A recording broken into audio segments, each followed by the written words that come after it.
Yo, what is up guys? It's Pedro here, and in today's video, I'll be recapping day 1 of the Washington Commanders minicamp, and Jayden Daniels was turning heads once again with his accuracy. We'll also be talking about some other takeaways from today's practice, including something interesting about McCaffrey. If you guys are new, make sure to subscribe, hit that like button and that notification bell as well so you never miss a video. It really does help out a ton. Also, comment down below who you're most excited to hear about from this minicamp period. Try to be a little bit creative. Don't just say Jayden Daniels, because I'm sure everyone wants to hear about Jayden Daniels. But let's get right into it. So first day of minicamp, and usually this is a time where we're like, okay, Chase Young finally comes and plays or is practicing for the Commanders. But this is just like any other day for the Commanders, because OTAs and minicamp, it's pretty much the same thing. There might be a few differences. The only thing, the main difference is that OTAs are voluntary and minicamp is mandatory. And usually we have the drama of, okay, is Chase Young going to be there for OTAs, blah, blah, blah. He's not there. Okay, we're going to see him in minicamp. Well, no one missed OTAs for the Commanders. I mean, I'm sure there was a couple players that maybe missed a day or two because of family things or maybe being sick or something, but everyone showed up to at least one practice, and you love to hear that, love to hear and see that. And it's great to not have drama, because at first with Chase Young, I didn't think it was a big deal because he had a great rookie year. So the next year I was like, you know what, it's not that big of a deal. But once he did it the next year too, coming off that major injury, and the year after, I was not a big fan of it. But hey, he's not on the team anymore, and everyone here seems bought in, at least right now, which is good. Everyone showed up to OTAs and now minicamp as well, which is mandatory. So I'll show you guys some clips here from Jayden Daniels, just throwing some absolute dimes. I'll show you guys right here. I'm not going to go full screen, but shout out to NBC Sports or NBC4 Sports for this. I think JP Finley posted it. Mitch Tischler posted some things as well. I mean, you see that accuracy right there. 2 throws in a row right in the, whatever you call that, right in the bucket.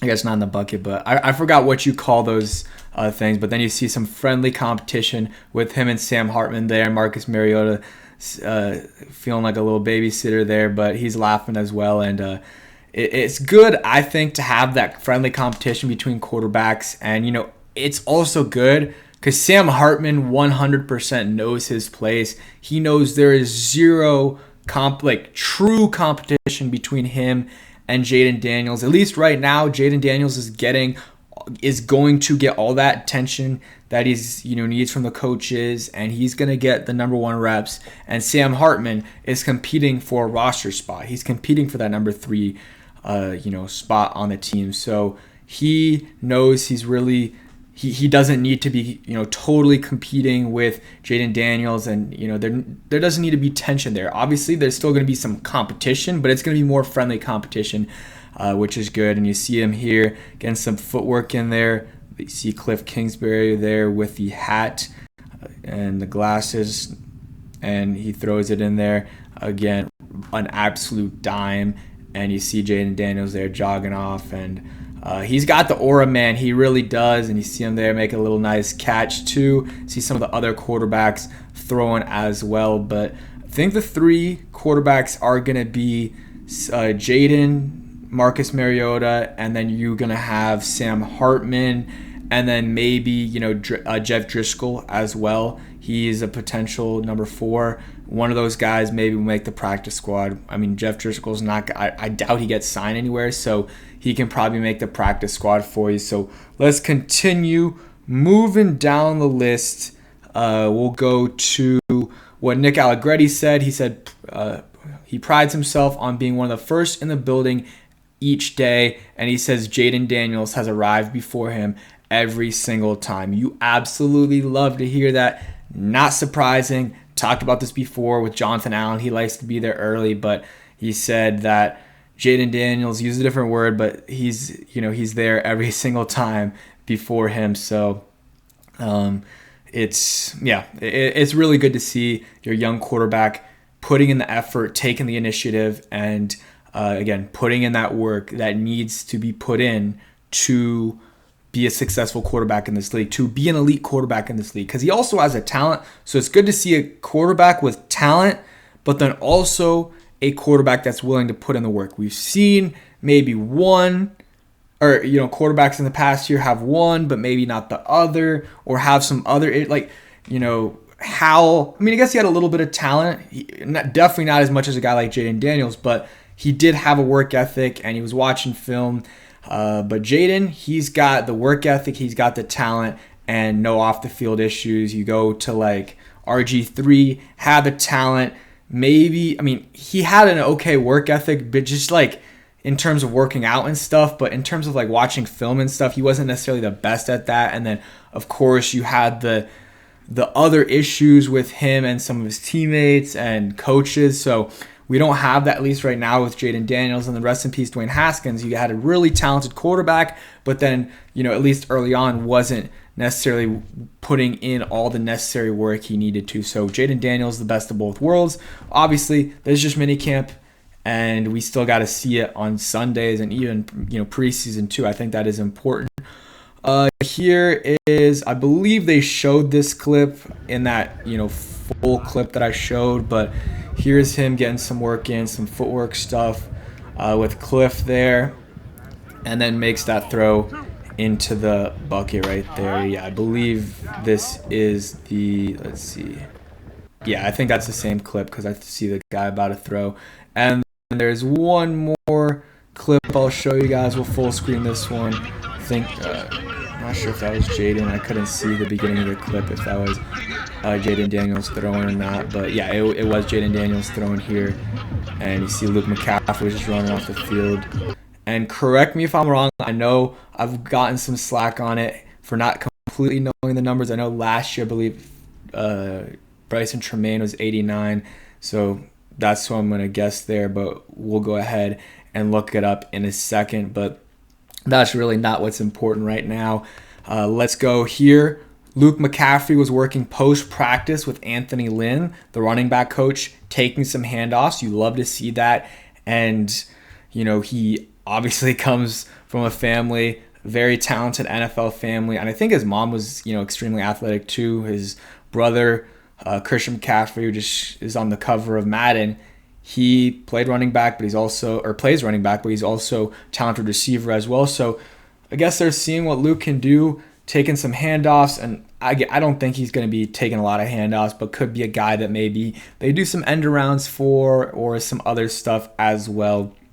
And I think that's definitely a possibility. And doing it now, like that's where you want to do it. And 89 is Bryson Tremaine. Was just checking my phone right now. Right now is where you want to experiment a little bit before training camp and preseason start, get in that work. So I think this is fine. Suggested tweet below that: Adam Peters, Joe Theismann, and Bob Myers at minicamp.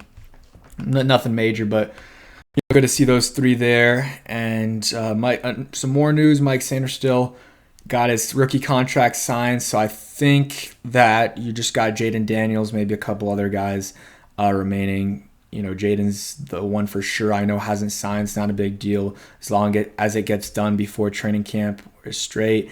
Jayden taking the first team reps at quarterback for the 11v11. Not a surprise. It's it's what we expected. Mariota got some work with the ones in OTAs, and I'm sure he'll get some work with the ones in minicamp. And I think he should because, hopefully it doesn't happen, knock on wood. But if Jayden Daniels does get injured, I'm going to knock on wood again, then you want Marcus to be able to go in there already having some reps with some of the first team guys. So, and he is a backup, so he's going to know what to do regardless, and he is going to be prepared. He's a veteran. He's been in this league for a long time, has been a backup for a while now. With the Raiders for a couple years, with the Eagles and with the Falcons, I guess he was a starter and then got benched. So he knows what to do, and but it's still good to get him some reps with the first team. Jayden Daniels had a nice throw to De'Ami Brown. I'll go through some stuff. So Jayden did throw an interception. It was a picked off, tipped pass.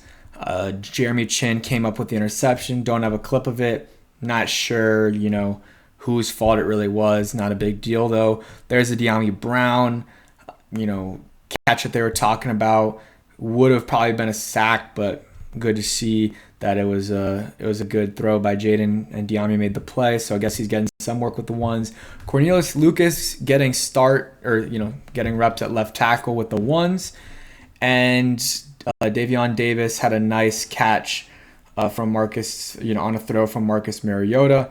Both feet in bounds before rolling out. You see Jayden Daniels, some more clips from him from this minicamp, getting some footwork stuff in. I wonder if this is the same clip. No, it's a different clip.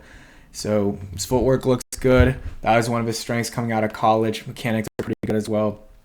But those are the main things. McLaurin talked, had a lot of good things to say about Jayden Daniels.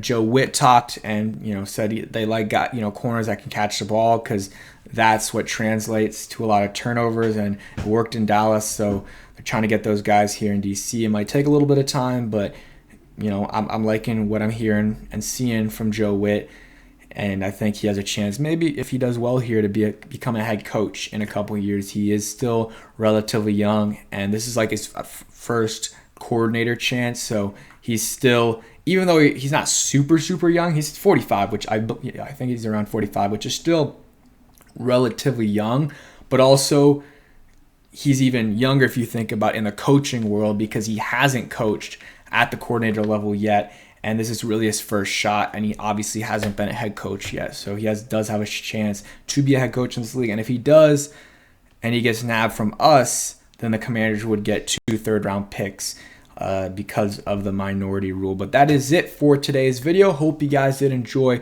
Overall, a solid day from Jayden Daniels. You see the talent, and it just drills and stuff, but he is turning heads for sure. And then the Luke McCaffrey stuff is interesting, and everyone being there is good. Brought in some kickers. Bates, the UCFL kicker, really good from what I've heard, is stud. If they sign anyone, I'll make a video, but if you guys stay till the end, like always, I'm going to throw out a random player for you guys to comment. I'm trying to think of someone just totally random. Let's go with Corey Lichens, whatever his name is, the center. Go ahead and comment him down below. Let's see, Corey Lich. I don't think it's. Oh, there you go. Washington Redskins center for a little bit there. Go ahead and comment him down below. And yeah, thanks for watching. Hope you guys enjoyed, and peace.